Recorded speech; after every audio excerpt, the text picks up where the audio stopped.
Bapak, Ibu, dan saudara-saudariku yang terkasih, selamat malam semuanya. Untuk yang tengah mix segini kedengeran nggak? Jelas suaranya?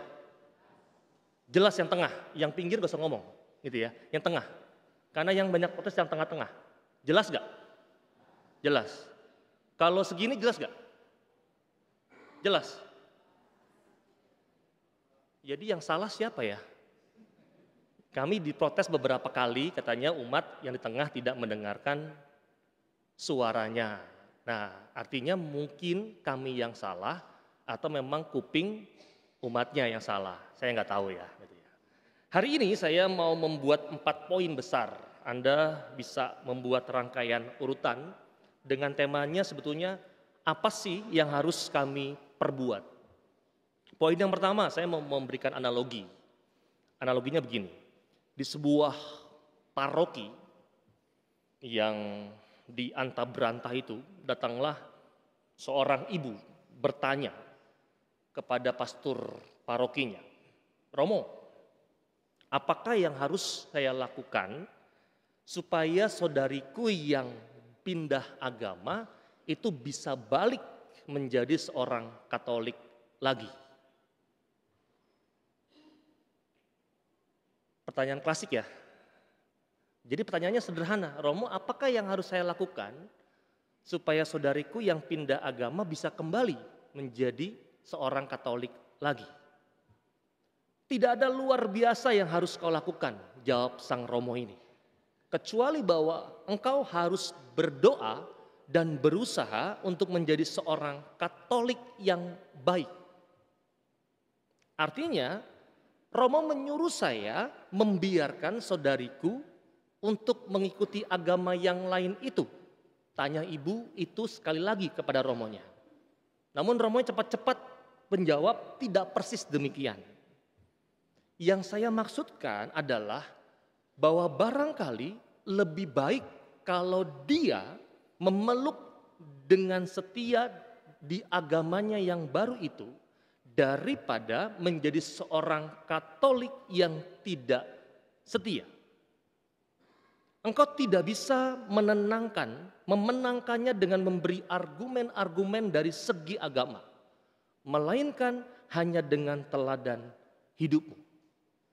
Jadi berusahalah supaya engkau sendiri menjadi seorang Katolik yang baik dan setia. Siapa tahu dia akan tertarik dengan contoh dan teladan hidupmu sehingga dia mau kembali lagi menjadi seorang Katolik. Clear? Sederhana ya? Nanti Anda yang punya perspektif yang berbeda ngomongnya, Romonya menyuruh membiarkan dombanya itu hilang, itu kan? Sama kayak saya ngomong gini, ada baiknya tidak begitu. Lalu Anda menyampaikan kepada orang lain, kata Romonya tidak boleh. Hah? Romonya nggak bilang tidak boleh. Sebaiknya tidak begitu. Jadi ada banyak perspektif sebetulnya dalam hidup ini. Cara Anda menangkap dan orang lain yang mendengarkan juga harus hati-hati dengan informasi yang disampaikan sesama Anda dengan kualitas yang berbeda-beda. Maka hari ini saya mau menekankan di poin pertama, Bapak Ibu, sebetulnya ada sebuah istilah Latin yang mengatakan begini, kata-kata itu akan memuai, tetapi teladan itu akan menancap di hati. Poin pertama, jadi Anda hari ini kalau masuk di poin pertama silakan. Anda nggak usah ngomong banyak hal yang baik-baik kepada anak-anak Anda, tetapi Anda tidak pernah memberikan teladan yang baik kepada anak Anda. Maka itu akan sirna atau sia-sia belaka. Poin yang kedua, pertanyaan yang kurang lebih sama, walaupun dalam konteks yang berbeda disampaikan oleh kelompok orang kepada Yohanes Pembaptis yang kita dengar dalam Injil hari ini. Maka kisah Injil hari ini merupakan lanjutan cerita Injil di minggu yang lalu. Kalau masih ingat minggu lalu Yohanes itu mewartakan pertobatan. Bertobatlah dan berilah dirimu dibaptis dan Allah akan mengampuni dosamu.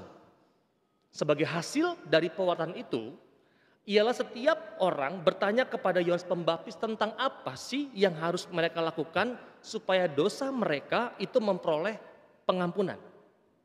Maka terhadap pertanyaan-pertanyaan ini, Yohanes Pembaptis menjawab supaya mereka hendaklah solider dan rela berbagi dengan orang-orang yang menderita dan yang tidak mempunyai. Mereka harus bertindak adil dan berlaku jujur. Mereka tidak boleh korup dan menekan hak-hak asasi manusia.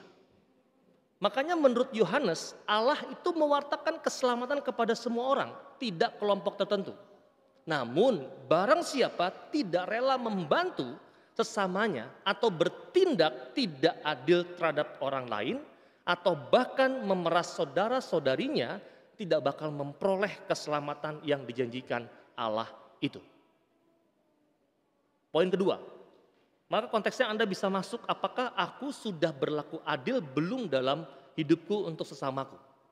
Maka kalau mau lebih kecil lagi, sebetulnya Anda yang sering gosip, hoax itu kan sebetulnya tidak lagi menghargai hak asasi manusia.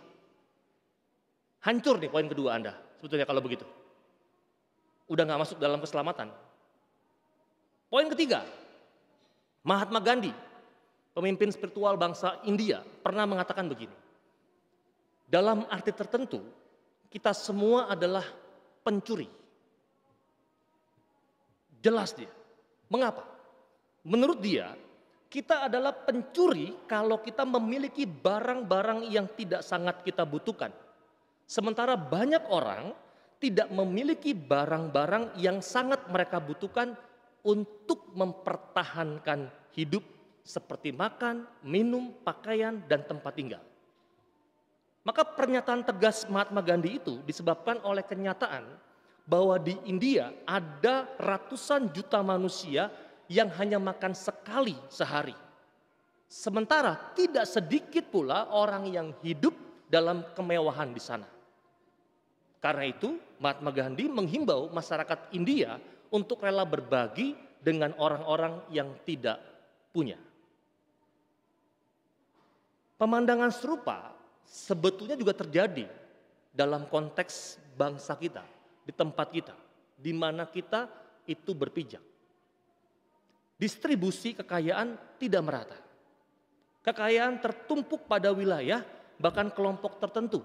Sementara kita tahu dan kita paham dan melek, kebanyakan anggota masyarakat hidup dalam kemiskinan. Secara nasional, kekayaan tertumpuk di wilayah Indonesia Barat, sedangkan banyak wilayah di Indonesia Timur hidup dalam kemiskinan. Kehidupan masyarakat perkotaan bahkan jauh lebih baik daripada kehidupan masyarakat di desa-desa. Dan dalam situasi demikian, kita dituntut untuk memperhatikan apa yang dikatakan oleh Mahatma Gandhi. Kita mestinya rela berbagi dan memberi kepada orang-orang yang sangat membutuhkan. Poin ketiga. Poin yang keempat, kesimpulan. Bapak Ibu teman-teman, kalau hari ini kita bertanya kepada Yohanes Pembaptis tentang apa yang harus kita perbuat dalam masa Advent ini supaya kita diselamatkan, jawaban Yohanes Pembaptis mungkin akan tetap sama. Berbagilah dengan orang yang tidak punya. Bertindak adillah terhadap orang yang lemah dan tidak berdaya. Carilah rezeki secara wajar. Hormatilah hak-hak asasi manusia. Jangan suka memeras. Jangan merampas hak milik orang lain. Jangan suka bergosip. Bahkan menghancurkan kepribadian orang lain dengan mulut kita yang lebih cepat dibandingkan kepala kita. Singkatnya, jadilah seorang Katolik yang baik. Dan mungkin itulah yang harus kita lakukan selama masa Adventus ini dan selama hidup kita. Hanya dengan demikian kita bakal layak memperoleh keselamatan yang dijanjikan oleh Allah. Dan pastinya semoga Tuhan memberkati usaha dan niat baik kita. Titik. Maka sebetulnya 4 poin ini agak ringan ya, saya membuatnya ya. Sebetulnya ada refleksi yang dalam, tapi agak mumet kalau malam hari ini ya disampaikan. Jadi hari ini secara sederhananya pertobatan itu tidak lagi cuma sekedar sebuah praktek perjuangan untuk diri kita. Karena itu egois. Tetapi pertobatan itu juga bisa menjadi punya gambaran sosial kalau Anda itu berjuang bersama-sama menemukan yang namanya kedamaian bersama. Akan jadi sesuatu yang lebih baik dibandingkan pertobatanku itu hanya untuk diriku saja, tapi menutup mata untuk dunia bahkan sekitar lingkungan sekitar kita. Maka hari ini sederhananya gereja tetap berjuang untuk sosial dan Anda juga berjuang juga untuk apa? Berani membuka hati. Kalau Anda berkelebihan, beranilah untuk berbuat baik kepada sesama Anda. Begitu Advent ketiga. Sederhananya begitu. Anda kalau mau lebih dalam, Anda bisa merefleksikan bahwa ternyata mau tidak mau, jangan-jangan masa persiapanku adalah persiapan keegoisanku untuk mencapai keselamatan. Hanya aku yang dituju, hanya aku yang ditelaah, tetapi aku melupakan juga orang lain. Bahkan dari itu sebetulnya kalau mau merefleksikan, jangan-jangan tempat yang sesungguhnya kita buka untuk Yesus, sebetulnya tidak pernah ada tempat itu untuk kita merayakan Natal. Karena tempat itu sudah diisi dengan begitu banyak ego-ego yang mau kita isi untuk diri kita sendiri. Begitulah. Semoga dipahami ya. Kalau enggak ya bawa dalam doa. Karena intinya kan adalah hari ini kan kita mau bergembira dalam pertobatan sekaligus juga membuka hati secara lingkungan sekitar kita. Maka mari Bapak Ibu kita hening sejenak, kita memohon rahmat Allah supaya pertanyaan orang-orang zaman itu menjadi sebuah pertanyaan kita juga zaman ini.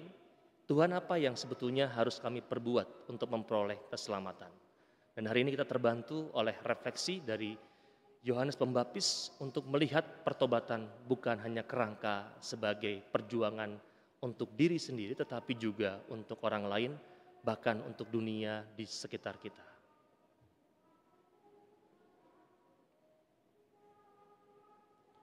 Allah yang penuh kasih, kami malam hari ini sungguh bersyukur bahwa kami boleh hadir, bersyukur untuk firman yang boleh kami dengar dan renungkan. Semoga rahmat-Mu melimpah, terlebih rahmat untuk kami dapat melihat pertobatan dalam kacamata yang lebih tepat dibandingkan dengan apa yang hanya kami pikirkan mengenai pertobatan yang harus kami perjuangkan. Semoga teladan John the Baptist sungguh menginspirasi kami untuk bisa kembali melihat pertobatan dalam kerangka yang lebih tepat dalam hidup ini. Maka bantu kami, berjalanlah bersama kami sebagai teman dan sahabat dalam perjalanan hidup ini. Demi Kristus Tuhan dan pengantara kami. Amin.